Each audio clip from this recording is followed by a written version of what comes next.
ശബരിമല സ്വർണ്ണക്കവർച്ചയിൽ smart creation CEO Pankaj ഭണ്ഡാരിയെ SIT വീണ്ടും ചോദ്യം ചെയ്യും. സ്മാർട്ട് ക്രിയേഷൻസിലെ പരിശോധനയിൽ ദുരൂഹത കണ്ടെത്തിയതിന് പിന്നാലെയാണ് ചോദ്യം ചെയ്യുക. ചെന്നൈയിലെ മന്ത്രിയും സ്മാർട്ട് ക്രിയേഷൻസും ഒന്ന് തന്നെയാണെന്ന് വ്യക്തമാക്കേണ്ട തെളിവുകൾ SITക്ക് ലഭിച്ചു. പങ്കജിൽ നിന്നും മന്ത്രിയെക്കുറിച്ചുള്ള വിവരങ്ങളും തേടിയിട്ടുണ്ട്. വിശദാംശങ്ങളുമായി തിരുവനന്തപുരത്ത് നിന്നും ദിസ്ന സുരേഷ് ചേരുകയാണ്. ദിസ്ന, നിർണായകമായ വിവരങ്ങൾ തന്നെയാണ് SIT സംഘത്തിന് ഇതുമായി ബന്ധപ്പെട്ട് ലഭിച്ചത്. ഇതിൽ കൂടുതൽ വ്യക്തത തേടി തന്നെയാണോ ചോദ്യം ചെയ്യലും?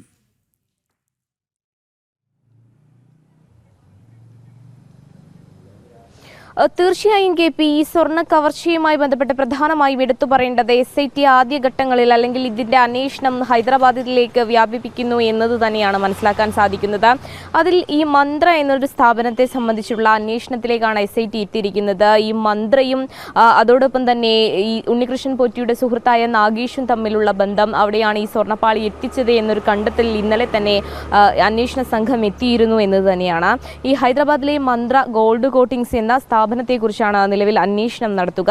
ഇത് രണ്ടിന്റെയും ഉടമസ്ഥത പങ്കജ് ഭണ്ഡാരിക്കാണ് എന്ന് വ്യക്തമാക്കുന്ന രേഖകളും ഈ സംഘത്തിന് ലഭിച്ചിട്ടുണ്ട് എന്ന് തന്നെയാണ് നമുക്ക് മനസ്സിലാക്കാൻ സാധിക്കുന്നത്. ആദ്യം ഇതിന്റെ ഉടമസ്ഥതയെ സംബന്ധിച്ച ചില സംശയങ്ങൾ രൂപപ്പെട്ടിരുന്നു. ഈ മന്ത്രിയും അതോടൊപ്പം തന്നെ സ്മാർട്ട് ക്രിയേഷൻസിന്റെയും ഉടമസ്ഥത പങ്കജ് ഭണ്ഡാരി എന്നത് തന്നെയാണോ എന്നതിൽ ചില സ്ഥിരീകരണം ആവശ്യമായിരുന്നു. എന്നാൽ അത്തരത്തിലൊരു സ്ഥിരീകരണം ലഭിച്ചിരിക്കുന്നു. ഈ രണ്ട് സ്ഥാപനങ്ങളുടെയും ഉടമസ്ഥാവകാശം ഉള്ളത് പങ്കജ് ഭണ്ഡാരിക്കാണ് എന്നൊരു സ്ഥിരീകരണം അന്വേഷണ സംഘത്തിന് ലഭിച്ചിരിക്കുന്നു. എന്തായാലും ഹൈദരാബാദ് കേന്ദ്രീകരിച്ച് ഈ സംഘം അന്വേഷണം നടത്തുകയാണ് എന്ന് തന്നെയാണ് നമുക്ക് മനസ്സിലാക്കാൻ സാധിക്കുന്നത്. അതോടൊപ്പം തന്നെ ഈ സ്വർണ്ണപ്പാളി മന്ത്രിയിലേക്കാണോ കൊണ്ടുപോയത് എന്നത് സംബന്ധിച്ച അന്വേഷണമാണ് ഇനി വരുന്ന ഘട്ടങ്ങളിൽ നടക്കുക എന്നത് തന്നെയാണ് നമുക്ക് മനസ്സിലാക്കാൻ സാധിക്കുന്നത്. ഈ പങ്കജിൽ നിന്ന് മന്ത്രിയെക്കുറിച്ചുള്ള വിവരങ്ങൾ SIT തേടിയിട്ടുണ്ട് എന്നതും നമുക്ക് മനസ്സിലാക്കാൻ സാധിക്കുന്നു.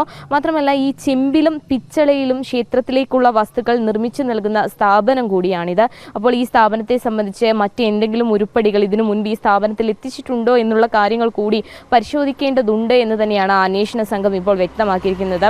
അതോടൊപ്പം തന്നെ മറ്റൊരു കാര്യം എടുത്തു പറയേണ്ടത് KP, ഈ സ്മാർട്ട് ക്രിയേഷൻ സിഇഒയെ വീണ്ടും ചോദ്യം ചെയ്യുന്നു. അതോടൊപ്പം തന്നെ ഈ 2019 ഓഗസ്റ്റിലെ രേഖകൾ, പാളികൾ എത്തിച്ചതിന്റെ രേഖകൾ കാണാനില്ല എന്നത് കൂടിയാണ് ഇപ്പോൾ ഈ അന്വേഷണ സംഘത്തിന് ലഭിച്ചിട്ടുള്ളത്. അപ്പോൾ ആ രേഖകളെ സംബന്ധിച്ചുള്ള കാര്യങ്ങളും അതിലും ഒരു വ്യക്തത വരുത്തേണ്ടതുണ്ട്.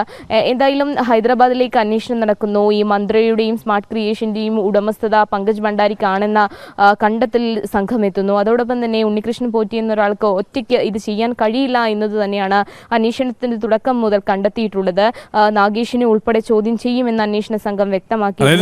ഈ ഉണ്ണികൃഷ്ണൻ പോറ്റിയും നാഗേഷും ചേർന്നാണ് ഈ സ്വർണത്തിൽ വലിയ രീതിയിലുള്ള തട്ടിപ്പ് നടത്തിയത്. അത്തരത്തിൽ സ്ഥിരീകരിക്കുന്ന രീതിയിലേക്കുള്ള തെളിവുകൾ തന്നെയാണ് അന്വേഷണ സംഘത്തിന് ലഭിച്ചിരിക്കുന്നത്. അതിന്റെ ഒരു തുടർ ചോദ്യം ചെയ്യലിലേക്കാണ് ഇനി കാര്യങ്ങൾ നീങ്ങുന്നത്, അല്ലേ? സൂചിപ്പിച്ചതുപോലെ തന്നെയാണ് ഉണ്ണികൃഷ്ണൻ പോറ്റി ഒരു ആരോപണവുമായി രംഗത്തു വരുന്നു. പിന്നീട് തനിക്കൊരിക്കലും ഒറ്റയ്ക്ക് ഇത് ചെയ്യാൻ കഴിയില്ല എന്നത് മാധ്യമങ്ങളോടുൾപ്പെടെ ഉണ്ണികൃഷ്ണൻ പോറ്റി വ്യക്തമാക്കിയ ഒരു സാഹചര്യം ഉണ്ടായിരുന്നു KP.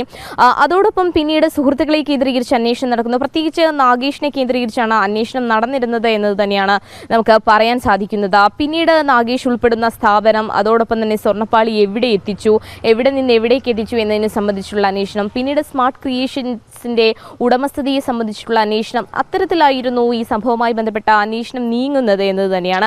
ഇപ്പോൾ ഈ സ്മാർട്ട് ക്രിയേഷൻസിന്റെയും മന്ത്രിയുടെയും ഉടമസ്ഥാവകാശം ഒരാളിൽ മാത്രം എത്തി നിൽക്കുന്നു എന്നത് തന്നെയാണ് നിലവിൽ അന്വേഷണ സംഘത്തിന് കണ്ടെത്താൻ സാധിച്ചിട്ടുള്ളത്, അതും പങ്കജ് ഭണ്ഡാരി. അപ്പോൾ ആ CEO ആയ പങ്കജ് ഭണ്ഡാരിയെ ഒരിക്കൽ കൂടി ചോദ്യം ചെയ്യും എന്നത് തന്നെയാണ് നിലവിൽ നമുക്ക് മനസ്സിലാക്കാൻ സാധിക്കുന്നത്. കൃത്യമായ രേഖകളില്ല. അതായത് 2019 തിരിച്ച് സ്വർണം എത്തിക്കുമ്പോഴുള്ള കൃത്യമായ രേഖകളില്ല എന്നത് തന്നെയാണ് നിലവിൽ നമുക്ക് മനസ്സിലാക്കാൻ സാധിക്കുന്നത്. അത്തരത്തിൽ കുറേയേറെ രേഖകളുടെ കുറവുകൾ നമ്മൾ കണ്ടതാണ്. ഇത്തരത്തിൽ അതായത് മഹസറിൽ പോലും കൃത്യമായി രേഖപ്പെടുത്താത്ത കാര്യങ്ങളൊക്കെ തന്നെ നമ്മൾ കണ്ടതാണ്. അപ്പോൾ ഉണ്ണികൃഷ്ണൻ പോറ്റിയെ മാത്രം കേന്ദ്രീകരിച്ചുകൊണ്ടല്ല, അതായത് ഗൂഢാലോചന ഈ സംഭവവുമായി ബന്ധപ്പെട്ട് കൃത്യമായി നടന്നിട്ടുണ്ട് എന്ന് തന്നെയാണ് അന്വേഷണത്തിലൂടെ മനസ്സിലാക്കാൻ സാധിക്കുന്നത്. കൂടുതൽ പേർ ഇതിൽ ഉൾപ്പെട്ടിട്ടുണ്ട്. ഇന്നലെ മുഖ്യമന്ത്രിയുടെ വാർത്താ സമ്മേളനത്തിൽ ഉൾപ്പെടെ മുഖ്യമന്ത്രി പറഞ്ഞത് അന്വേഷണം നടക്കട്ടെ, ആ ചോദ്യങ്ങളിൽ നിന്നൊക്കെ തന്നെയും ഒഴിഞ്ഞു മാറാനുള്ള ശ്രമമാണ് ദേവസ്വം ബോർഡ് പ്രസിഡന്റ് ഉൾപ്പെടെയുള്ള ആളുകൾ നടത്തിക്കൊണ്ടിരിക്കുന്നത്. പക്ഷേ ആസൂത്രിതമായി കൃത്യമായ ആളുകൾ കൂടിച്ചേർന്നുകൊണ്ട് നടത്തിയ ഏറ്റവും വലിയൊരു കവർച്ച എന്നത് ഏറ്റവും വലിയ രീതിയിൽ തെളിയിക്കുന്ന തരത്തിലുള്ള തെളിവുകളിലേക്കും അന്വേഷണ സംഘം എത്തുന്നു എന്നത് തന്നെയാണ് ഈ സംഭവവുമായി ബന്ധപ്പെട്ട് പ്രധാനമായും എടുത്തു പറയേണ്ടത്. KP, ദിസ്ന സുരേഷാണ് വിശദാംശങ്ങൾ നൽകിയത്.